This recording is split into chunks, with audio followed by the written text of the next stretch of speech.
Today is Election Day, and one of the big decisions that you have to make, and there's a lot of information out there for and against, is on Proposition 1, a constitutional convention in New York State. On the line right now is Bill Samuels, who is he's the founder of the New York People's Convention, and Jerry Kremer is against this convention. He is a former state assemblyman, and both of these gentlemen on the line right now, Bill and Jerry. Good morning, guys. Good morning. Bill, let's start with you. I love the fact that we have two experts on this who both think the other person doesn't know what they're talking about, by the way. But two experts here that can really help people make this decision when they go into the booth. Remember, you have to turn over the ballot. And, Bill, that was an issue, wasn't it? It was, at one point, the state was urged to have this proposition on the same side of the ballot. Is that true? That's true. I think it's a minor issue, but there was a lawsuit to make it more visible. Okay, so, Bill, why should people go in and fill in that yes box on Prop 1? Well, before I answer that, I want to say my first debate on this was with Jerry. So, Jerry, it's fitting that this is also your final debate. This is the last hurrah for both of us. Yeah. Right. For me, it's fairly simple. I'm not happy with Albany. I want term limits. Nothing has gotten done. In the last 23 years, there have been 15 amendments to the Constitution, all trivial, not one reform. We are going to be faced with 3 trials of corruption in 2018. Andrew Cuomo has not changed the culture of corruption.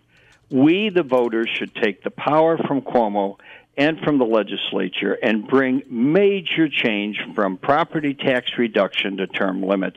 And this is the best way to do it. Jerry, you obviously want people to vote no today. And how do you react to what Bill just said?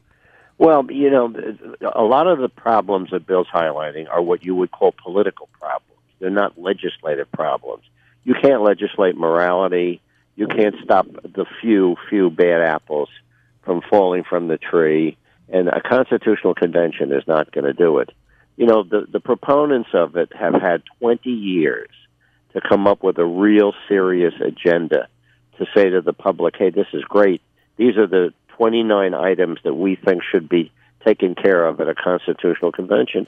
And they failed. They want to talk about corruption. You know, the kind of issues that make you say, oh, my God, you know, I'm going to run to the polls. But let's talk facts. The process is not going to change from what it was in 1967. Elected officials and people who serve in government will be sitting, many of them will be sitting at the table making the same decisions that a legislature would make. The whole process doesn't work to have good-meaning people from the public serve as delegates. The number of signatures you have to have, the fact that they use senatorial districts, which are large clusters of population. So the answer is the people who are for it didn't come ready to the table on this one. They had 20 years, and they failed. Bill, there are 2 other propositions that are on the ballot. One involving land in the Adirondacks. The other one is key. I think a lot of people. I think most people will vote for this. Taking pensions away from politicians, New York State employees who have been charged or convicted of a felony. That's the way some say it's supposed to be done. You feel we need a sweeping change. Yes, and I think what Jerry said, he knows, is just not true. We have an in-depth agenda. Anyone that has worked with me or has gone to our website will see over 18 in-depth amendments, from a right to clean air and fresh water to criminal justice reform to a major reduction in county property tax. So I take real offense to Jerry's comment that we don't have an agenda. Ask the noes. After we decide, if the voters vote for no constitutional convention and we go back to the same lobbyist and the same big money influence in Albany. What is the agenda of the noes? It is the status quo. So he's just wrong, and the noes consistently have put out false information. Well, let's talk but about... to answer your question, on the other two amendments, I think they're both yes, and I think the felon amendment is the first major reform I've seen go through the legislature that will improve Albany. Which comes from the legislature, of course. It didn't come from a constitutional convention, which proves my argument that the legislature no, it doesn't, Jerry. Do a lot it really doesn't. Give me a break. Can I ask this, Jerry? It does seem convenient that something is on the ballot in a proposition, and Bill will say that Albany doesn't want this. Politicians don't want this. It does seem convenient that there's something on there as big as taking pensions away from felons. Coincidental, it seems. The answer to Bill's argument about corruption is that the legislature put this amendment on the ballot to strip the pensions of people who are convicted of violating their public trust. And that's how the process works well. But let's look at one other thing. Forget about Bill's good government group, which is a lot of fine people. Can you imagine a proposition that has gotten the following type of groups to be against it? The Right to Life, the Conservative Party, Planned Parenthood, Civil Liberties Union, pretty much every police and fire union in the state. I mean, the fact of the matter is that when you can get such disparate groups who wouldn't even agree on what time it is, to say that they're all against a constitutional convention, the public should think about it. I mean, there's got to be something wrong when everybody who would be a counter to each other on any other issue are against a constitutional convention. Bill, I want to ask you, sure. And that is true, to get all these groups together, which normally have different agendas, to get them all together on one side is unique. But I want to throw out a couple things. This is what one side, the no side, is saying. You have to vote no to protect your public pension, public workers, teachers, people on the state DOT, etc. The delegates are going to be chosen in a very unfair way, very unfair to upstate New York. Talk about those two key points. Well, let's take the first one. It's shocking that Jerry and the labor unions would claim that. Everybody knows, every academic person knows, there is zero risk to the existing union pensions. They are contracts. They were brilliantly put in place by a constitutional convention, by the way, in 1938. They are protected by Section 1 of the U.S. Constitution. Every court has upheld the contract clause in our U.S. Constitution. It's just a lie. Now, the second one is interesting. What the noes argue is we're going to elect people like we elect people to the state Senate. So there's something corrupt about that. Well, I got to tell you, I believe that Republicans and Democrats will work very well together.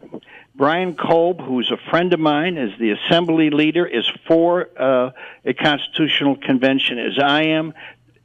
What Jerry's really saying is leave the power with Cuomo and the status quo legislators. And what I'm saying is I trust the people. The delegates don't make any final decisions. All they do is ask the people, do you want a right to clean air and fresh water? Do you want term limits? Do you want to lower county property taxes and consolidate Medicaid like all the other 49 states do? And that's not the least to say, and Jerry knows this, in 1967, only 7% of the delegates were sitting legislators. There were a lot of judges, and I'm for judges running. There were a lot of professors. So it's just discouraging. It's one thing to be a no because you out of fear. It's another thing to put out statements that just aren't true. All right, Andrew, do you want to comment on that, Jerry? Yeah, well, the fact of the matter is that the 1967 convention, I was there, okay? I was an assembly member, and I stayed behind to go to a lot of convention sessions. And I looked around, and it was every committee meeting was dominated by people who were some local officials, a sheriff, a village trustee. So I'm saying if you're going to get something that's a carbon copy of a typical legislative session, does it pay to spend $100 million for a 4 or 5 month session? Well, we're talking. The promises that are being made by the people who are for it are just whatever your grievance is, right? You missed work today because you were sick. We can correct that, We're going to correct this. We're going to correct that. It's baloney. Bill is on the side of a people's convention, and Jerry is against. You mentioned the money. One of the big questions I have is $80,000 is what these delegates will be getting. Couldn't Governor Cuomo put a stop to that by not putting it in the budget or vetoing a budget that includes that? Quickly on that, do you want to? Yes, absolutely. He could change the delegates. Okay. Rules. Okay.